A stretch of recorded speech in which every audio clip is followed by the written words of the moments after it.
Shalom, apa kabar? Saya yakin dan percaya semua keadaan sehat walafiat dalam perlindungan Tuhan. Amin.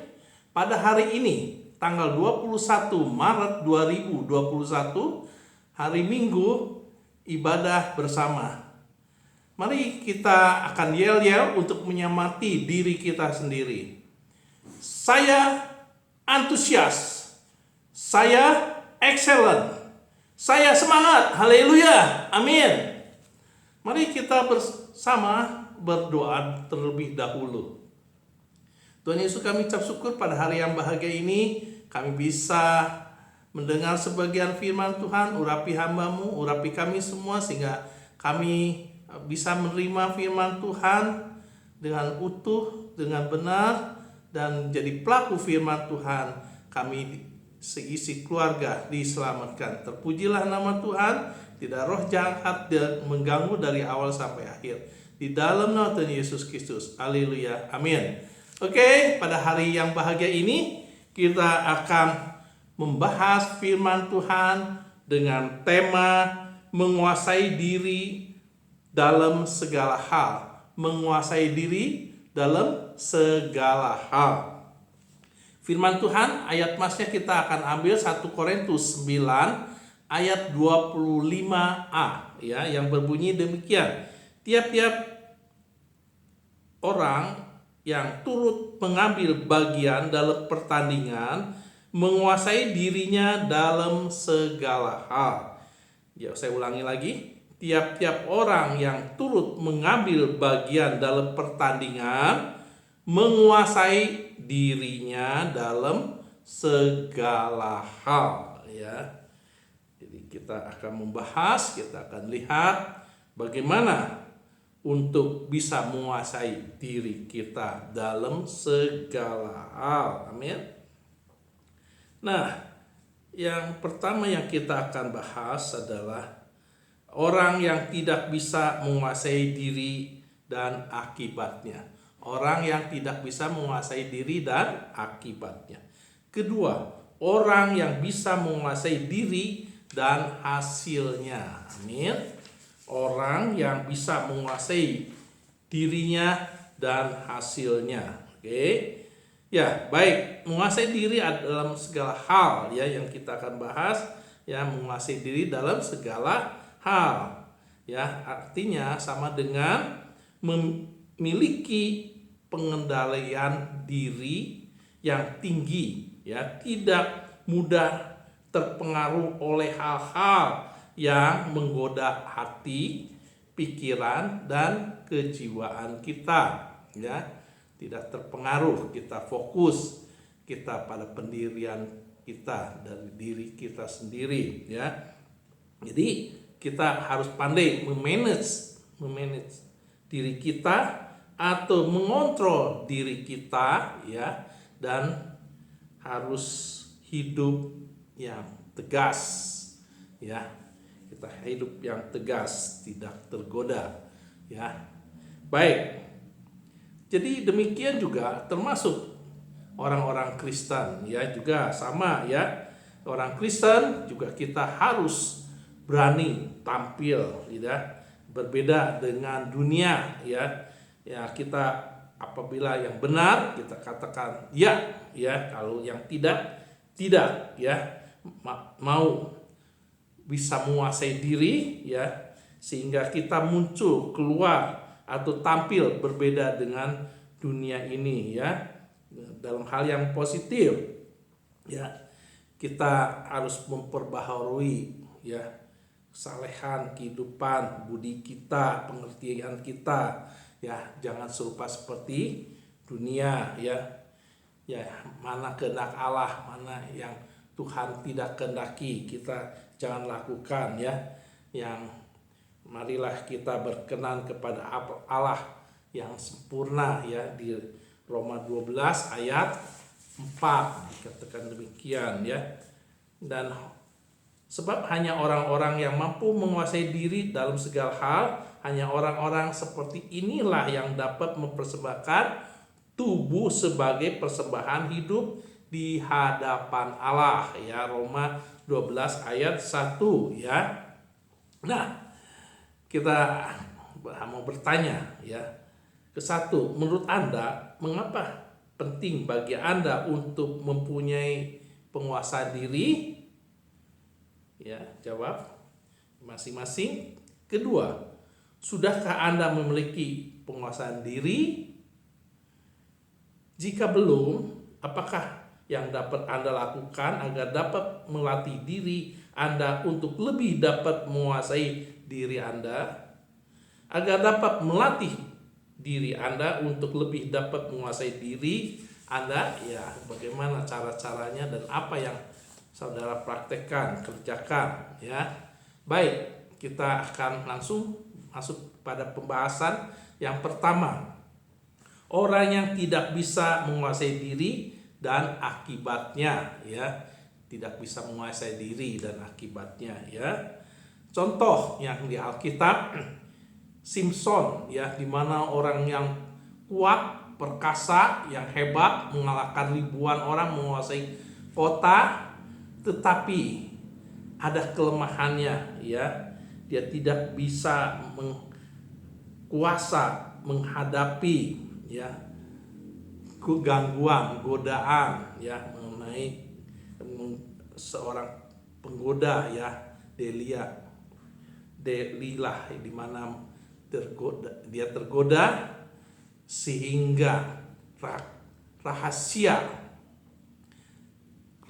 pribadi dianya, kekuatan asalnya dari mana, dia terbujuk, dia terayu oleh Delilah ya, sehingga dia menceritakan rahasia pribadinya, sehingga akibatnya dia dipermalukan, ditangkap, dia dipermalukan dan dia akhirnya tragis binasa ya.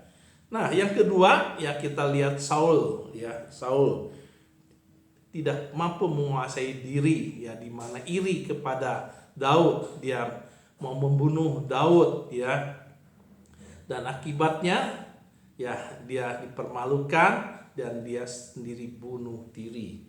Yang ketiga, Daud tidak mampu menguasai diri, keinginan nafsunya ya, sehingga ia berzina, ia berbuat dosa dengan Batseba ya. Akibatnya ya dia jatuh dalam dosa dan bayinya meninggal dan dia sangat sedih ya. Baik, itu 3 contoh saja mengenai apa yang di Alkitab tidak bisa menguasai diri sehingga akibatnya fatal ya. Baik, kita lanjut ya, itu yang ke-1. Yang kedua, mari kita lihat ya, orang marah, tersinggung, dendam, tidak bisa menguasai diri, akhirnya membunuh orang dan ditangkap polisi dan dipenjara ya, sengsara dan menyesal seumur hidup ya, karena tidak bisa menguasai diri. Hanya berapa menit saja dia tidak bisa menguasai diri sehingga bisa dipenjara bertahun-tahun ya, berpuluh tahun ya. Baik, yang kedua yang kita akan lihat, sewaktu kita berjalan menghindari tumpukan barang atau ada lubang, nah kita kehilangan keseimbangan ya, kita tidak bisa menguasai diri dan akhirnya jatuh ya, mungkin bisa terluka ya.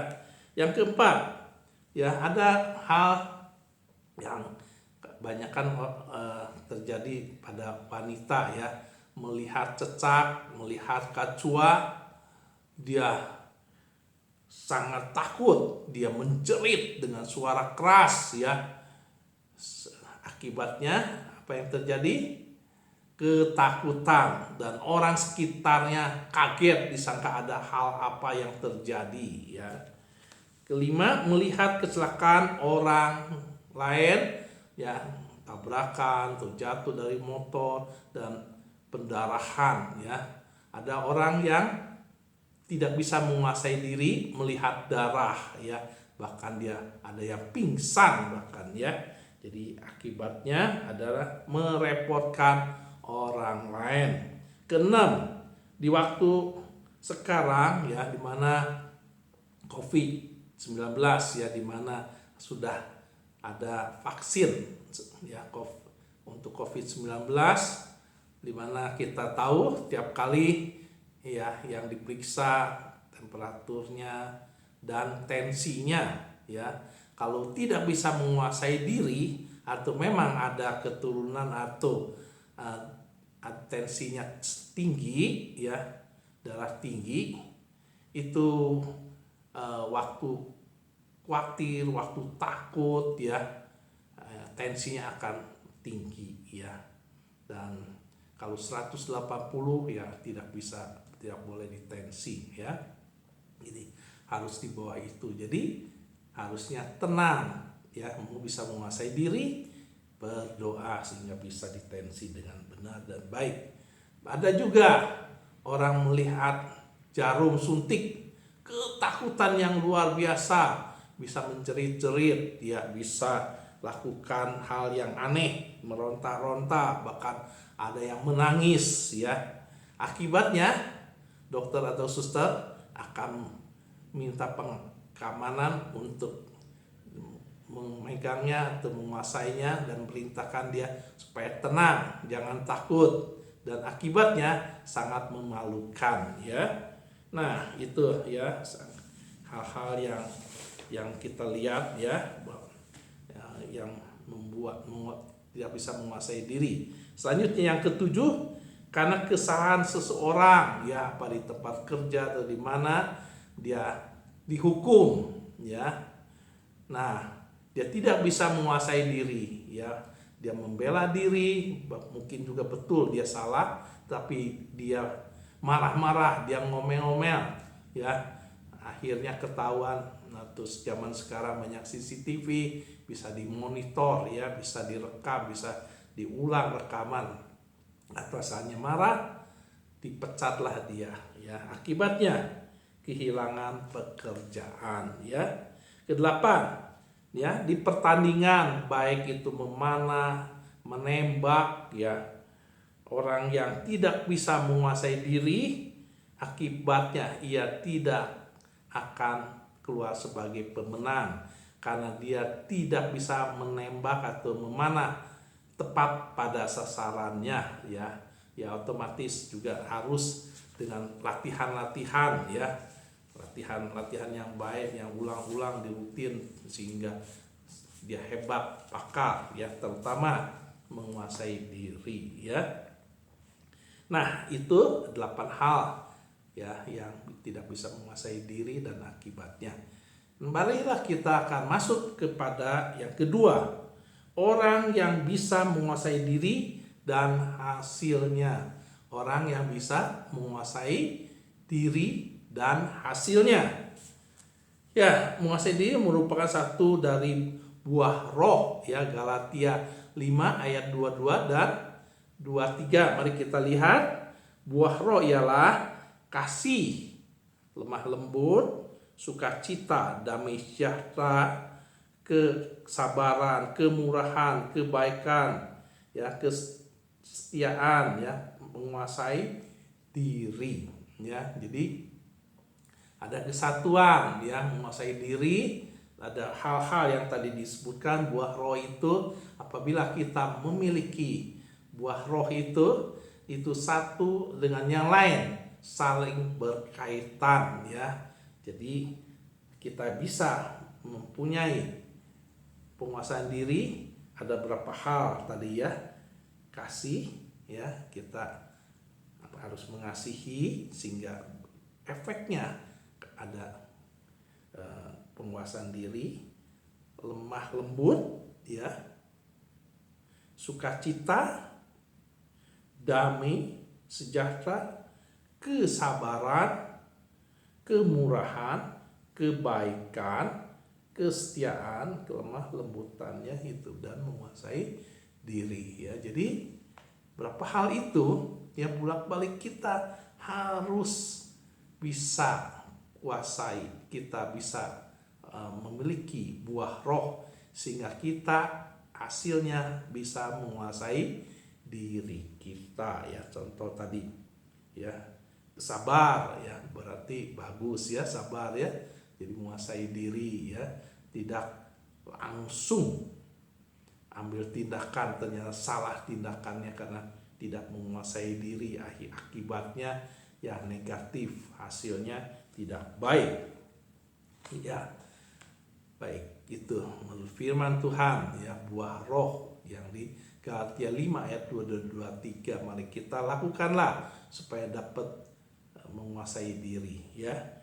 Baik, ke-1 karakter pribadi ya, karakter pribadi ya. Jadi penguasaan diri ternyata sangkut paut juga dengan karakter kita ya. Karakter kita baik, kita bisa menguasai diri. Firman Tuhan diambil dari Titus 1 ayat 8. Titus 1 ayat 8. Melainkan suka memberi. Antara lain supaya menguasai diri, suka memberi. Tumpangan ya. Suka akan yang baik, suka akan yang baik, bijaksana, adil, saleh ya, dapat menguasai diri ya. Jadi berapa hal ternyata kita supaya bisa menguasai diri, kita memberi, gampang menolong orang ya, suka berbuat baik kepada orang ya, bijaksana, adil, saleh ya, saleh ya. Jadi itu semua yang kita lakukan firman Tuhan sehingga kita bisa menguasai diri ya. Akibatnya kita mempunyai karakter pribadi yang baik, amin, yang disukai oleh semua orang ya, senang orang pada hal-hal yang barusan kita bahas, amin. Nah, kedua, supaya bisa berdoa, supaya kita bisa berdoa ya, ini penting sekali. Jadi kalau kita berdoa harus kita pertama menguasai diri kita sehingga doa kita sungguh-sungguh dalam lubuk hati kita keluar dan kita berseru memanggil Tuhan. Tuhan menolong kita membereskan masalah problem kita. Doa-doa yang dijawab adalah doa yang sungguh-sungguh, bukan asal-asalan ya. 1 Petrus 4 ayat 7, 1 Petrus 4 ayat 7 berkata demikian. Kesudahan segala sesuatu sudah dekat. Karena itu kuasailah dirimu ya. Kuasailah dirimu dan jadilah tenang. Nah, ini kalimat luar biasa. Jadilah tenang. Jadi kalau kita menguasai diri ya, kita akan tenang artinya ya. Kita akan tenang, tidak kelabakan dan tidak asal-asalan ya, tidak ragu, tidak bimbang, tenang kita ya. Waktu kita tenang, bisa menguasai diri, kita bisa berdoa supaya kamu dapat berdoa. Hasilnya apa? Kita tenang, kita dapat berdoa, kita mendapat jawaban doa, amin. Ketiga, hidup oleh roh. Hidup oleh roh. Jadi kita dipimpin oleh Roh Kudus, oleh roh, berserah kepada Roh Kudus. Roh menolong kita, memimpin kita. Yang penting kita percaya, berserah kepada Roh Kudus. Galatia 5 ayat 16. Galatia 5 ayat 16 berkata demikian. Maksudku ialah hiduplah oleh roh, maka kamu tidak akan menuruti keinginan daging. Jadi kalau kita hidup dalam Roh Kudus, dalam Roh Allah ya, dalam firman Tuhan, kita tidak akan menuruti keinginan daging ya. Jadi bisa menguasai diri ya, tidak berbuat kejahatan ya, tidak menyimpang daripada firman Tuhan, tidak berbuat dosa, tidak berbuat kejahatan. Roh Kudus menolong kita, Roh Kudus mengingatkan kita, Roh Kudus memimpin kita ya. Jadi hasil hidup dalam roh ialah tidak akan menuruti keinginan daging ya, kejahatan ya, berdosa kita ada kuasanya, tidak pada hal-hal yang tidak baik, amin. Keempat, pahlawan, ya pahlawan. Yang keempat, Amsal 16 ayat 32. Amsal 16 ayat 32. Orang yang sabar melebihi seorang pahlawan. Orang yang menguasai dirinya melebihi orang yang merebut kota. Ya, firman Tuhan mengatakan demikian. Ya, jadi hasilnya orang yang sabar melebihi pahlawan dan akan merebut kota. Amin. Luar biasa ya. Jadi marilah kita bersabar ya, akan menjadi seorang pahlawan ya, hebat ya, dihargai orang, dapat jasa luar biasa, diingat orang selalu ya, kebaikan kita, perbuatan kita. Bersabarlah, amin, sehingga bisa menguasai diri dan bisa jadi pemenang, amin, lebih dari pemenang. Nah, kelima, mahkota. Kelima adalah mahkota ya. 1 Korintus 9 ayat 25 ya. Orang yang menguasai diri digambarkan seperti seorang olahragawan ya, di mana dia terus-menerus melatih diri sendiri untuk memperoleh mahkota ya. Nah, jadi hasilnya adalah memperoleh mahkota. Amin.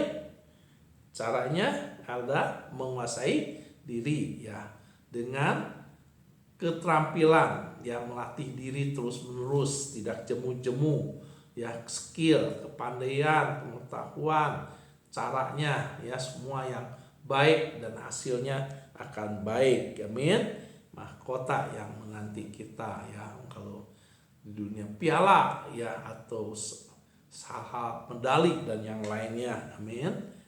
Baik, kita lihat yang keenam, damai ya, damai. Orang yang menguasai diri tidak emosi ya, adalah pendamai ya, tidak suka cari ribut ya, tidak bertengkar dengan orang lain, tidak banyak melakukan pelanggaran ya. Jadi hasilnya orang yang tidak emosi mendapatkan dan tidak bertengkar disenangi oleh orang dan tidak banyak pelanggarannya ya, amin, tidak banyak pelanggarannya. Ketujuh, sempurna ya, sempurna ya. Ucapan penguasai diri dalam hal ucapan adalah sangat penting ya. Kita lihat Yakobus 3 ayat 2. Yakobus 3 ayat 2. Apa yang dikatakan Yakobus 3 ayat 2? Barang siapa tidak bersalah dalam perkataannya, ia adalah orang sempurna yang dapat juga mengandalkan seluruh tubuhnya. Ya, jadi ini luar biasa. Jadi tidak bersalah dalam perkataan ya, jangan asbun, asal ngomong, atau kata-kata yang kasar, yang hina ya, kata-kata kotor, jauhkanlah itu semua ya. Ya, perkataan yang membangun, yang menguatkan ya, doa-doa yang kita panjatkan ya, perkataan itu yang sempurna ya, luar biasa. Jadi bisa mengendalikan tubuh kita ya, itu hasilnya tidak berbuat kesalahan, dan dalam perkataan ialah orang sempurna, dapat mengendalikan seluruh tubuh kita. Amin. Sangat bahagialah orang yang perkataannya ya, yang betul-betul firman yang diucapkan, kata-kata firman Tuhan ya, semua yang membangun. Orang semua senang dengan orang yang demikian, mau dekat kepada orang ini bukan caci maki, omelan yang lantur, yang ngaco ya, tidak. Orang tidak suka dengan orang-orang yang demikian.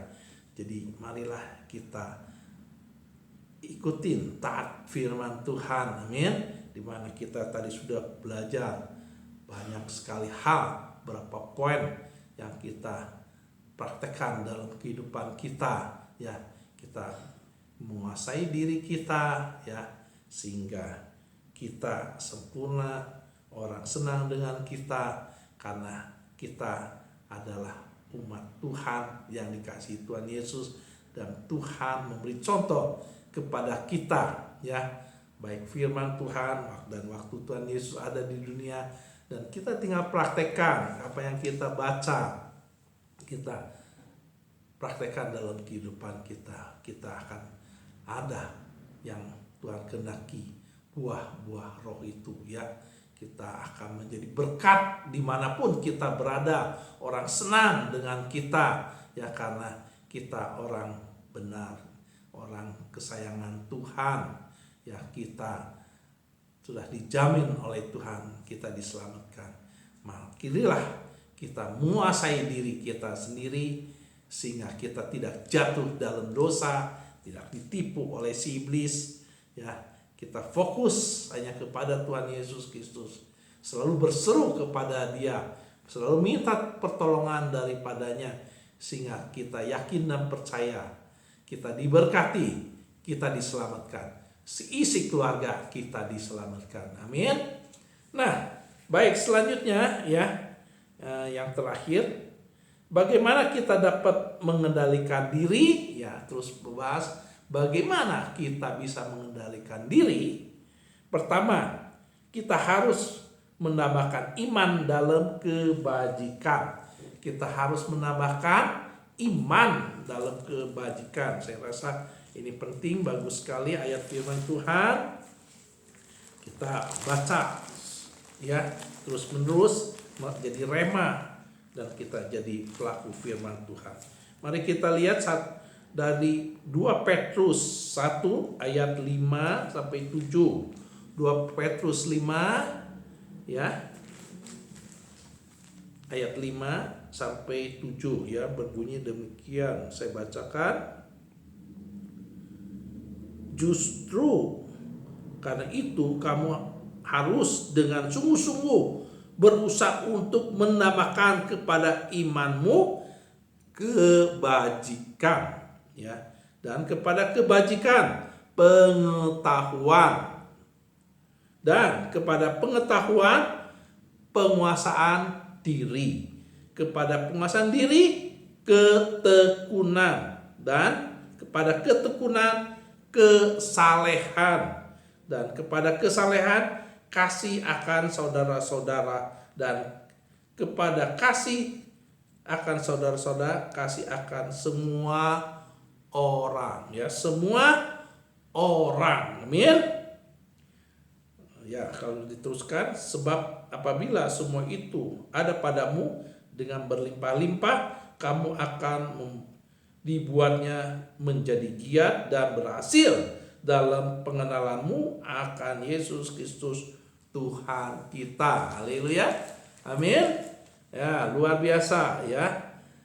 Kita perlu tekun, saleh, bijak, pengetahuan juga perlu, ya. Amin. Sehingga kita dapat menguasai diri, ya. Kedua, merenungkan dan menghidupi firman Tuhan, ya, merenungkan dan menghidupi firman Tuhan, praktekkan dalam kehidupan kita, jadi pelaku firman Tuhan, ya. Mazmur 1 ayat 1 sampai 3. Mazmur 1 ayat 1 sampai 3. Mari kita terus setiap hari renungkan, sehingga kita bisa menguasai diri dan kita jadi orang yang luar biasa, ya. Saya bacakan Mazmur 1 ayat 1 sampai 3. Berbahagialah orang yang tidak berjalan menurut nasihat orang fasik, yang tidak berdiri di jalan orang berdosa, dan yang tidak duduk dalam kumpulan pencemooh, tetapi yang kesukaannya ialah Taurat Tuhan, dan yang merenungkan Taurat itu siang dan malam. Ia seperti pohon yang ditanam di tepi aliran air, yang menghasilkan buahnya pada musimnya, dan yang tidak layu daunnya. Apa saja yang diperbuatnya berhasil. Haleluya. Amin. Yang ketiga, membangun manusia roh kita dengan terus melatih roh kita melalui doa, penyembahan, puasa, dan firman Tuhan. Amin. Jadi kita banyaklah berdoa, menyembah, puasa, dan bacalah firman Tuhan ya siang dan malam. Baik, kita sudah selesai pada hari ini. Kita telah membahas mengenai tema penguasaan dirinya dalam segala hal, menguasai dirinya dalam segala hal. Ayat masnya 1 Korintus 9 ayat 25. Tiap-tiap orang yang turut mengambil bagian dalam pertandingannya menguasai dirinya dalam segala hal. Ya, dan yang udah kita bahas tadi udah selesai. Satu, orang yang tidak bisa menguasai diri dan akibatnya. Kedua, orang yang bisa menguasai diri dan hasilnya. Amin. Mari kita berdoa untuk firman Tuhan. Terima kasih Tuhan atas firman yang penuh kuasa. Biar kami jadi pelaku firman Tuhan. Kami bisa menguasai diri. Kami diselamatkan, seisi keluarga diselamatkan. Kami jadi terang dan garam dan surat pujian yang bisa dibaca oleh semua orang. Terpujilah nama Tuhan. Kita akan selesaikan dengan doa berkat. Diberkatilah usaha kami, diberkatilah pernikahan kami, diberkatilah sekolah anak kami, diberkatilah pelayanan kami. Kasih karunia dari Tuhan Yesus Kristus dan persekutuan yang intim dengan Roh Kudus menyertai kita mulai saat ini sampai merata kedatangan Tuhan Yesus kedua kali. Di dalam nama Tuhan Yesus sempurnakan doa ini. Haleluya. Amin. Shalom. Sampai ketemu kembali. Tuhan memberkati kita semua. Haleluya. Amin.